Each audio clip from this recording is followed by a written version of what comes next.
সোমবার দিল্লিতে high voltage বৈঠকে বসছেন রাজ্যের মুখ্যমন্ত্রী মমতা বন্দ্যোপাধ্যায় এবং দেশের মুখ্য নির্বাচন কমিশনার জ্ঞানেশ কুমার।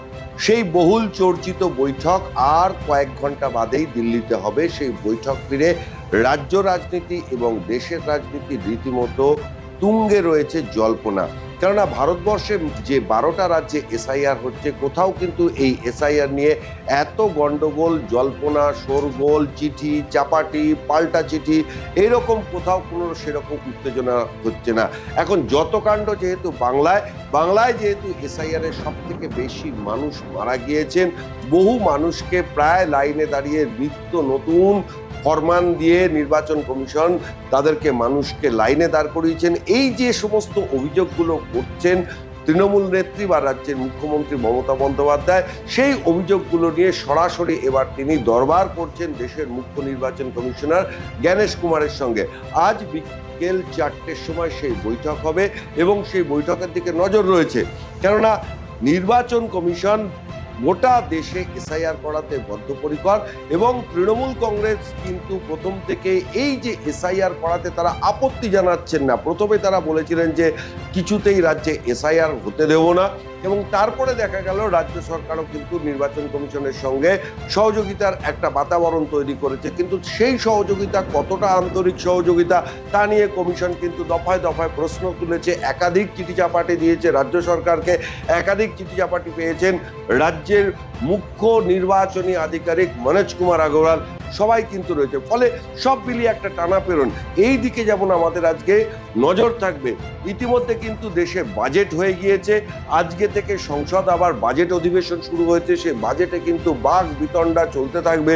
একদম বিরোধীরা কিন্তু কড়ায় গণ্ডায় বুঝে নিতে চাইবেন কার ভাগ্যে, কার রাজ্যে কতটা বেশি বরাদ্দ এসছে, কার রাজ্যে কতটা কম বরাদ্দ এসছে। ইতিমধ্যেই কিন্তু তৃণমূল কংগ্রেস বলতে শুরু করে দিয়েছে যে রাজ্যকে আরো একবার বঞ্চনার নজির করলো কেন্দ্রের বিজেপি সরকার। যে কোনোভাবে ওনাটাকে লটকাবার চেষ্টা করছেন যাতে দেরি হয়, ডিলে হয়। তো ঠিক আছে, যা যা প্রশ্ন আছে সে উত্তর তো ওরা দিচ্ছে এবং সুপ্রিম কোর্ট যা বলে সেটাও নির্বাচন কমিশন মেনে করছেন। কিন্তু এসআইআর তো কমপ্লিট করতে হবে, উনি সেটা করবেন না, খেলবেন না, খেলতে দেবেন না। এই রাজনীতি কদিন চলতে পারে? সারা দেশের মধ্যে পরিবর্তন হয়েছে, পশ্চিমবাংলায় হবে এবারে। সব মিলিয়ে কিন্তু আজকে দিনভর রাজ্য রাজনীতি এবং দিল্লির রাজনীতি তোলপাড় থাকবে। এবং তৃণমূল কংগ্রেস যতটা সূত্র মারফত জানা যাচ্ছে, কয়েকজন মৃত ভোটার, মানে যাদেরকে অফিসিয়ালি মৃত দেখানো হয়েছে অথচ তারা জীবিত রয়েছে, সেই সমস্ত মানুষদেরকে নিয়েও তারা হাজির করবেন জ্ঞানেশ কুমারের সামনে, এইরকমও একটা কিন্তু সূত্র মারফত জানা যাচ্ছে।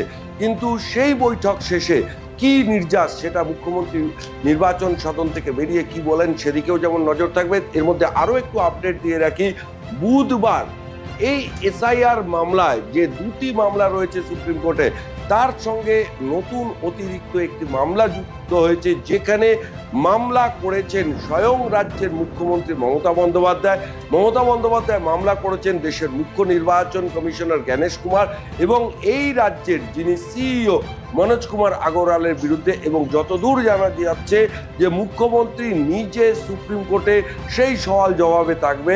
ফলে যতটা সূত্র মারফত জানা যাচ্ছে যে সুপ্রিম কোর্ট একই সঙ্গে একই বিষয়ের মামলাগুলো কিন্তু বুধবার শুনবেন। ফলে সব মিলিয়ে রাজ্য রাজনীতি এবং দেশের রাজনীতিতে মমতা বন্দ্যোপাধ্যায় যখন দিল্লিতে গিয়ে পৌঁছেছেন তার একটা আলাদা গুরুত্ব রয়েছে, এবং সেই গুরুত্ব থেকে কি বেরিয়ে আসে, কি আউটকাম আসে, সেদিকেই কিন্তু আমাদের নজর থাকবে।